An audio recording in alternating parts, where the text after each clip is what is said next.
Hello everyone, in this video I will show you how to use text to speech on iPhone 17 Pro Max.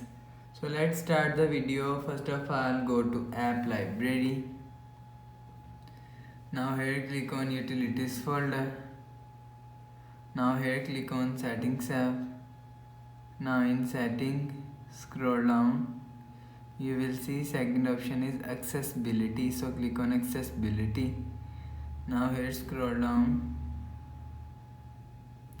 so you will see click on read and speak, so click on read and speak.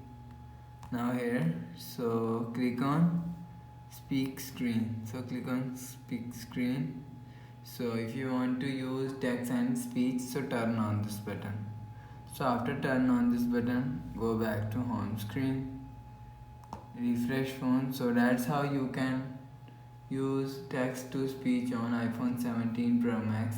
So if you like the video, please subscribe. Thanks for watching.